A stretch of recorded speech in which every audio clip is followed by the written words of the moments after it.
Stephen King, arguably the greatest and most prolific horror author of all time. So how do you choose the top 10 scariest novels or stories by Stephen King? Is it even possible? Well, let's find out, shall we?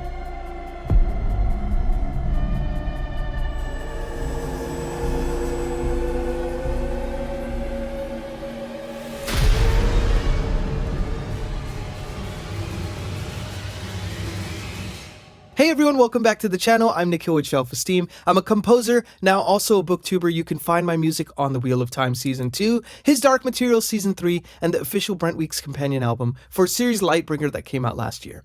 So I am a massive Stephen King fan. For those of you who are new to the channel, honestly, I talk about Stephen King in every video, even things that don't involve Stephen King because he's like my favorite. So I have a whole shelf dedicated to the man back there, and I was kind of racking my brain for, kind of like a top 10 scariest Stephen King stories list, because it's just so hard to choose. He started off in horror, now he's branched off into family dramas, fantasy, crime fiction, all sorts of genres. And, he's been successful at all of them. So kind of amazing that someone can do that. But what he made his kind of name on was horror. So I figured it's spooky season. It's officially October 1st as of this taping. So I figured what better time to kind of pick apart his catalog and look at some of the scariest stories he's written. So before I dive into this list, please like and subscribe if you kind of like this video. It always helps the channel. I'm going to have links to the books in the description as well. And I'm an Amazon affiliate, so I make a small percentage of those sales. So if you feel compelled to look at those books and purchase them, it always helps out the channel as well. So I really appreciate it. No pressure, no obligation, of course. So without further ado, I just want to mention a couple of caveats before we start. So the first one being, I have tried to focus on not the short stories, because the short stories are so short that it would be kind of unfair to compare them to, say, like It or The Stand, right? Massive tomes. It just doesn't make any sense. It's kind of an apples to oranges situation. There's some that are scary in their own right, but I don't know that they would necessarily kind of fit in this list. So I kept those off to the side. But what I did add is the novellas, because I think the novellas are long enough. They're 150, 200 pages or so. So it's almost as big as a book, right? So you get the character arcs, you get kind of the depth of the story, and you get plenty of scares along the way. So I figured that was kind of the best way to do it. And the second caveat is I added a couple of honorable mentions on this list because it's impossible to just choose 10, honestly. There's so many scary stories he's done, but there are a couple that I feel like they're not outright scary, but their implications are very scary. Does that make sense? So that's kind of how I've structured this list. So without further ado, let's dive right in. So the first one I want to choose as an honorable mention is from a novella collection called 4 Past Midnight, and that is called The Langoliers.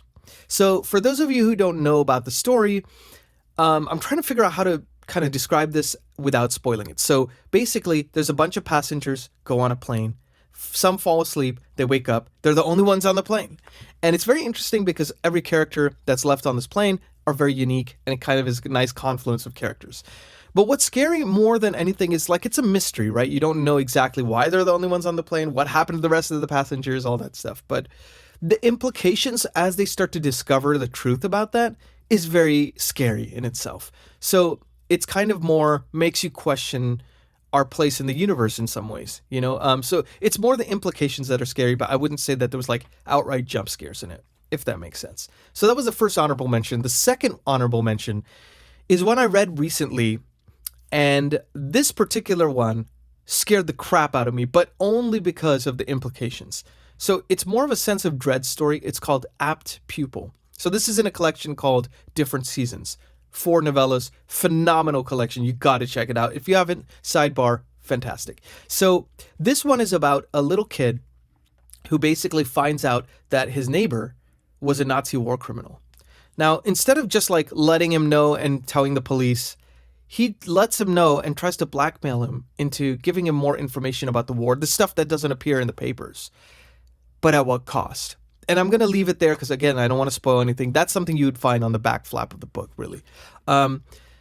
What is really scary about this is it's the price of kind of our morbid curiosity. I think as people, we read about terrible things that happen in the world and we can't look away. It's almost like watching a car crash in slow motion.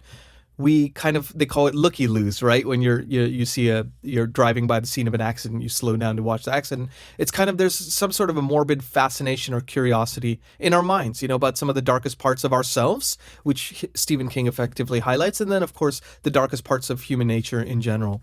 And I think this really kind of toes the line of like, what cost would that come with? And it really kind of gives you pause to think on in one's own life on what cost our own morbid curiosities bring us. So really scary, and it's kind of just got this slow sense of dread that unfolds over the course of the story. Honestly, one of my favorites of Stephen King. I can't believe it's taken me this long to read it, so I highly recommend you check that out. But without further ado, let's kind of dive into this list. So at number 10, I am going to choose The Library Policeman. Now, interesting choice, because Library Policeman is also a novella. This one also appears in Four Past Midnight collection along with Langoliers.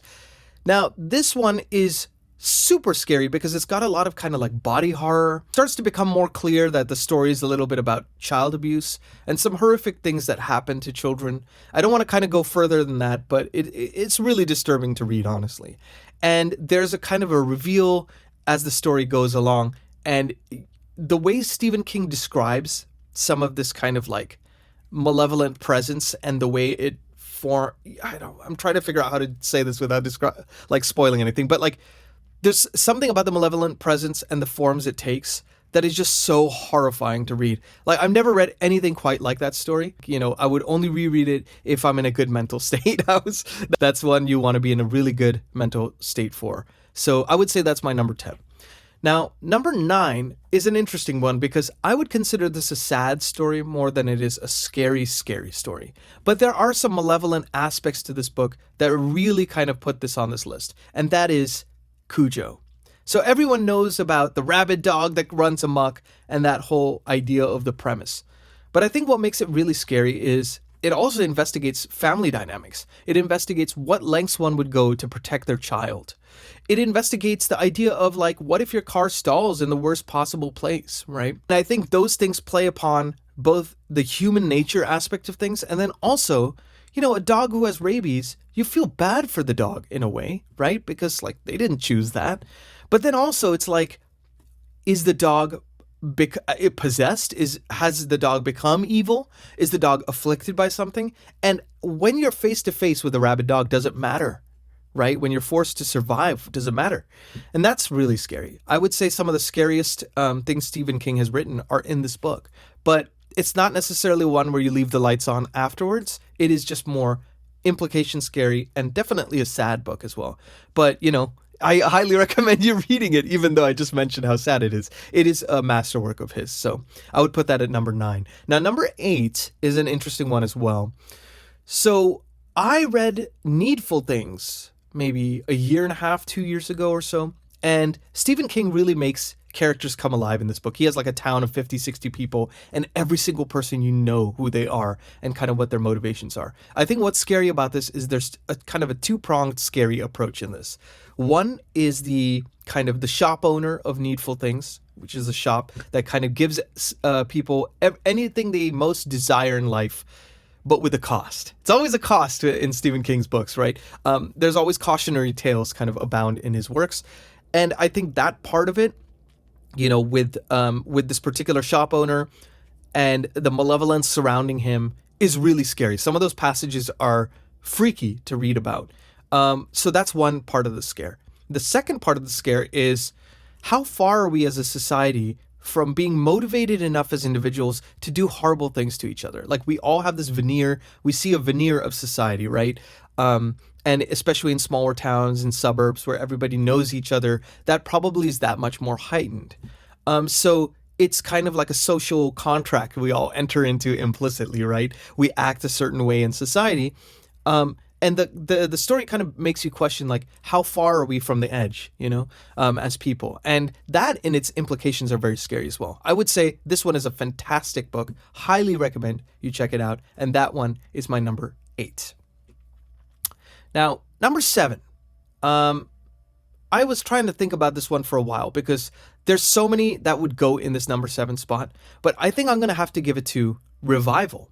Now, Revival came out in kind of a revival of Stephen King's horror career, in the sense that he had kind of taken the 90s and early 2000s to write a lot of non-horror. This was kind of his return to form, and I felt like it's interesting because it's, on the surface, it's not a horror book in its construct. It's a coming of age story. You get to see a kid kind of throughout his life as he interacts with this priest, and kind of what their interactions with each other, and kind of him going through life and struggling through life. Now, the scary part of this book is kind of the slow sense of dread you start to feel from page one. And the seeds are planted for that ending. And man, what a horrific ending it is. It is King's like darkest, bleakest book for that. Because the implications of that ending are just, I don't know, it's just like, it answers an existential question we all have about kind of, you know, life and death and everything like that. Again, without spoiling anything. And it puts an idea out there that is just so bleak that it is one that I had trouble kind of sleeping that night afterwards. It's phenomenal, but it's really the build up to that climactic moment that makes that book such a masterpiece. And it's short too. It's like 300-400 pages or something. And somehow he just kind of makes it feel like you've read a book, like it reads fast, but you feel like you read a book like The Stand, you know, where you went on a real voyage with these characters, and it kind of just leads to this culmination of a really dark ending. So I would say that would be my number 7. Now, number 6 is interesting. I believe this particular one was the first book that Stephen King wrote after getting sober, if I remember correctly. And this one is called The Dark Half. Now, this one is interesting because it plays upon the idea of, as a writer, when somebody writes characters, they kind of bring them to life, at least for probably the writer and definitely the reader. Is there a fine line between bringing something to life and something actually being alive? If it affects people in a positive or negative light, what's the difference, right? So that kind of idea is really scary. And, you know, again, I don't want to spoil anything, but there's some really creepy implications throughout that book. A character coming to life, being responsible for the deaths of other characters in this book. It kind of becomes like this meta story. And it's the idea of like, do writers have a responsibility as they write these characters to kind of, you know, it's kind of like once you put something out into the universe, it affects things outside, right? So that was really scary. And there's a lot of kind of jump scary moments actually throughout that book, which I thought was fascinating, because I think like Stephen King does the slow dread scares really well, but he doesn't necessarily do those jump scares as much, where I found that to be true in The Dark Half. So I would say that would be my number 6. Now, number 5 is Misery. The idea of being a creator of some work. Kind of like I was talking about with The Dark Half. You put it out in the universe, and then you don't necessarily know where it's going to go or how it's going to affect people. An author gets into a car crash, wakes up in a place he doesn't know, in a house, in a room he has never seen before, and he finds out that he was rescued by a fan of his. How convenient. Now, they're in the middle of a snowstorm, so he can't go anywhere. He's got to rest and recover anyways.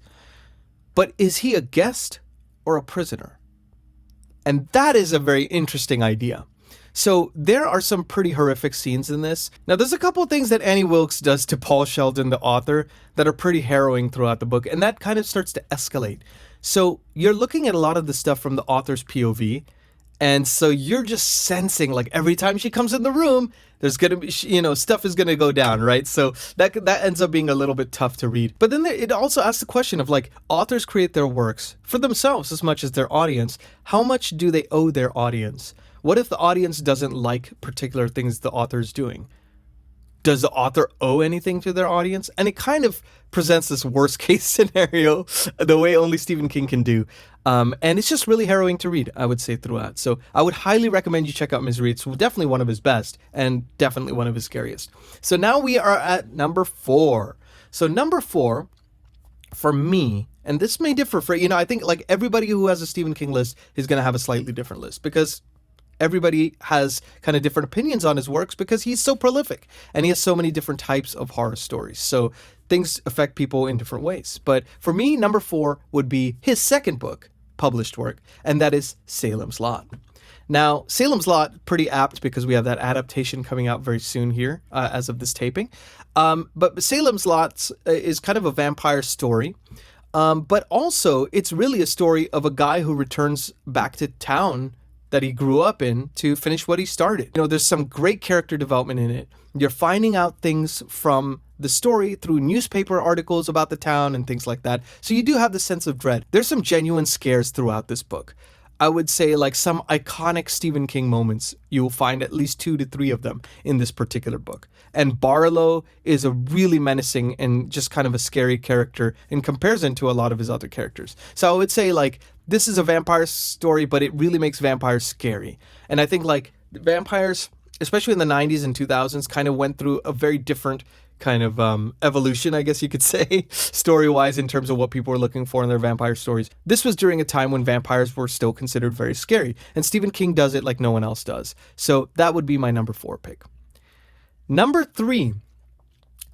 Honestly, any of these 3 could probably be, in various orders, but if I had to pick my personal number 3, it would be The Shining. So The Shining is kind of transcended pop culture, right? We have the Kubrick version of The Shining, which is vastly different to the book, honestly. The movie has more of a slow sense of dread, whereas the book has more of the scares. The room 237 scene is incredibly scary. The kind of the shrubs coming alive, that stuff is really scary. And there's just a sense of a malevolent presence in the hotel. And it's that much more scary because Jack Torrance, the writer in the novel, is kind of portrayed a little bit nicer than he is in the movie. So you kind of seeing his transformation throughout that story is a bit more scary to watch, and kind of seeing these malevolent forces of this Overlook Hotel enact itself upon him, kind of latch onto him as they stay, through these winter months in this hotel, kind of just locked up away from everybody. That stuff is really scary to read, honestly. So I would say in terms of scares, this probably has the most scares, but in terms of my personal list of being scariest, I would say it would be in the top 3, coming up at number 3. So we are at the last 2 here. My number 2 choice is Pet Sematary. So Pet Sematary is kind of a family drama in a sense. It's about the past. It's about past traumas. It's about, present day griefs. It's about how we process things as humans. But what's really scary is how far would we be willing to go if we could see our loved ones again? That question, I hadn't seen really in too many scary stories prior to that. And the way Stephen King kind of plants the seeds from the very beginning to show how these characters are going to transform over the course of the novel, and just the feeling of like the pet cemetery itself, and that it was on built on an Indian burial ground and everything. There's just a sense of just true despair in that book. See, it's really hard to talk about this stuff without spoiling anything, so try to keep it very high level. But the culmination of all this stuff into Act 3 of this book has some of Stephen King's scariest moments. And I remember reading this when I was like 14 years old. And it just blew my mind. I was like sweating bullets as I was turning the pages. And I thought, I read it again a couple years ago, and now I am 40 years old. So I thought to myself, like, would I still find it scary? And I gotta say, it still held up, because the genius about Stephen King's works is like you evolve. And so your perception of the books evolve as you get older, because Stephen King is great at writing about kind of kids' characters and then also adults. So since he's kind of got the whole spectrum there, as you're a kid, you're going to experience it differently. You're going to kind of see the surface level scares. As an adult, you start to see more of the family drama and like what it would be like to lose your loved ones, and how that would play upon one's kind of psyche. So I thought that was a brilliant way that he did that. And he did it in a compact kind of book. It's like 300-400 pages as well. So if you haven't read Pet Sematary, arguably one of his best, if not his best, definitely check it out. And that is my number 2 scariest Stephen King story. So we are at number 1, and maybe you all can guess what it is. Not sure. But for me, it would be It. Now, It is scary because it's not the clown story that everybody thinks it is. Like, when you think about it, you think about Pennywise the clown, right?